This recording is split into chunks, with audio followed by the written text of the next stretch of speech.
Hi, my name is Kuzegwas and welcome to Cultured and Creative. Today we're going to be talking about growth and the curves that are associated with growth. When we look at the progress in our lives, we usually look at it in linear fashion or as a multiple of a specific number. In music, we always hear people say, have you put in the 10,000 hours so you can become that good in whatever skill set that you have chosen? Let's say we multiply that by 0.02 of efficiency, and after 10,000 hours would get maybe 200% efficiency. That's how we usually look at life and the progress that we put into life. But it doesn't happen like that. There are two curves that can explain what's actually happening in your life as you take up a skill, as you grow your business. We're going to dive into these curves and see how they affect our lives so we can control the pace at which we develop. The first type is called the logarithmic growth curve. This is where you see a steep increase in the progress, but later on you notice that it seems as though the progress is just flattening off. You don't see as much progress as in the beginning. We usually see this when we do things like fitness training, when you're learning a skill, when you're trying to lose weight. We see that you're inspired by the steep results that you're getting in the very beginning, but then later on, you see that the progress begins to level off. The second type is the exponential growth curve. This is where you can spend years seeming like there's no progress. It's like the curve and time are just parallel. It feels like there's nothing that's happening over time. But then when the progress starts coming, there's a steep rise in the progress.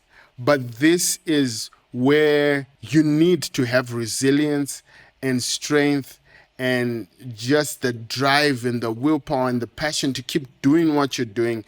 You need to have had your mind set on doing something that even though there's no progress, you're so grounded and rooted that you know you're going to accomplish, and what you're doing is what you're supposed to be doing, and you continue until you're going to get the results. So this curve is noticed when you're starting a business or you want people to come on your Facebook page.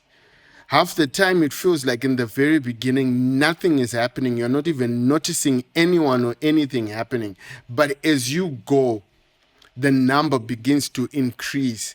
And as it increases, the more numbers you get, the more it actually increases. Like the multiple increases. You continue to see the progress in whatever you're doing. Both these curves are neither good nor bad. They just are a reflection of what's happening in the growth process. So when you're dealing with quick results or improvements that you see in the beginning and then later on you don't see that much results, you need to remember why you're doing something and then fall in love with the boredom of the repetition of doing that, even though you don't see the results. When you're dealing with it seeming like there is no result whatsoever, you have got to have mental clarity in the surety that you are doing what you're supposed to be doing, and you need to continue doing it no matter what is happening or going on, and have the hope and the belief that the results are going to come, because when they do come, then the improvements will increase exponentially. Now that we know the growth curves, we can intentionally accelerate the progress of a given curve. Option 1, when dealing with logarithmic growth, you can break up the task into smaller tasks. So what then would happen is you would see continued increase, and then at the level of, you introduce a new task and you go on and on like that. You can see your progress over a long period of time just by completing a task, start up another one, completing a task, start up another one, and you keep going and you keep going, because you now have got more times where you experience quick growth. And then when it feels like you are now just repeating the things that you know, you start up a new task and so on and so on.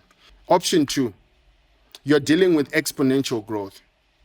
You can choose something that can give you quicker returns.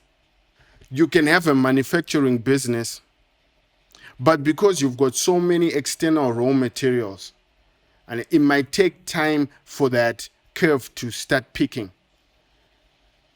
Whereas you can start with something like software where there's not much raw material needed. It's just that laptop and just you, or that phone and just you. And then you build your business. So the level where you can start getting results can be sooner. So the second option can be you can change the type of game you're playing. Instead of having a manufacturing business that deals in physical things or physical goods, you can have a software company that deals with software. And then having a software company can help you, can have a quicker return than goods that are tangible. These are two options that you can look at that can help you understand how to be able to influence the growth curve that you have noticed in your specific journey. If you found this information helpful, please put a like and a subscribe. This will help with the algorithm to show it to so many other people that might need this. Understanding the growth curve that you're dealing with can help you set your expectations appropriately.